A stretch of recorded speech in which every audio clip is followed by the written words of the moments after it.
High বন্ধুরা, তোমরা কেমন আছো? নিশ্চয়ই ভালো আছো, আমিও ভালো আছি।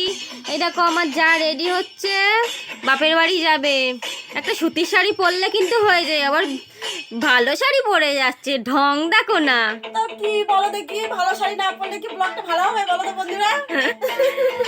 ঠিক আছে, ওখানেও বাপের বাড়ি গিয়ে তোমাদেরকে ব্লগটা দিয়ে দেবে, ব্লগ ভিডিওটা। এখানেই রাখছি, আমি কথা বলাটা রাখছি, ঠিক আছে। তো বন্ধুরা, এবার আমি ফাইনালি চলে এসেছি আমার বাপের বাড়িতে। এবার তোমাদেরকে সেই ভিডিওটা ব্লগটা আমি দেখাবো, ঠিক আছে?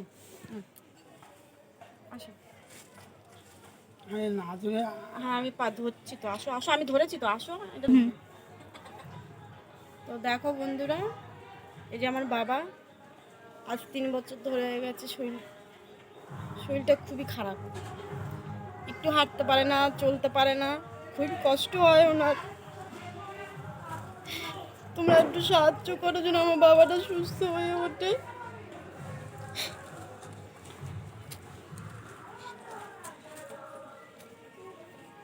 দেখুন, একটু হাঁটতে পারে না, খুবই কষ্ট হয়।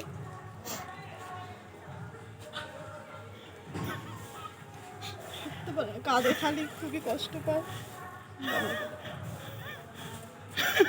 দাঁড়াও, এখানে একটু বসো, দাঁড়াও, চেয়ারটা নিয়ে এসে দাও, বসবে, একটু বসবে।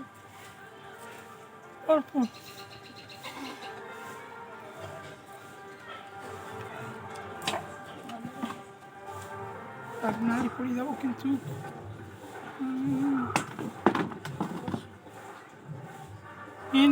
বসো। বছর ব্যাধ দিয়েছে, বুক দিয়েছে, আমি বিশাল বুক দিয়েছে, প্রথমে বাঁচব না। বন্ধুরা, উনি বলতে চাইছে তোমরা ওনাকে একটু সাহায্য করো, একটু ওনাকে সুযোগ দাও একটু সুস্থ হয়ে ওঠার। তোমরা যদি একটু সাপোর্ট করো তাহলে একটু ওনার ভালো হয়। দেখো, হাতটাও তুলতে পারে না, হাতটাকে কিন্তু তুলে ধরে রাখতে পারছে না। একটু সাহায্য করো, একটু সাপোর্ট করো সাহায্য করো, পারবে। ইয়ে জন্ম গেছে আমার। অফ করে দাও। তো বন্ধুরা, দেখলো তো আমার বাবাটা কি অসুস্থ হয়ে আছে, আর 3 বছর ধরে খুবই অসুস্থ। আর কীরকম পরিবেশে থাকে সেটাও একবার দেখো। ঘরটা ওনার, এই যে ঘর, এই ঘরে উনি থাকেন। হ্যাঁ, দেখুন, আপনারা তো বিশ্বাস করবেন না, দেখুন একদম ভাঙাচোরা একটা ঘর। ওনাকে সাহায্য করার কেউ নেই, 3 বছর ব্যাধ দিয়েছে, বুক দিয়েছে, ওনাকে 3 সাহায্য বছর। করার কেউ নেই। আমিও একটা মধ্যবিত্ত ঘরের বউ, যে আমি যে কিছু সাহায্য করবো তাও পারি না।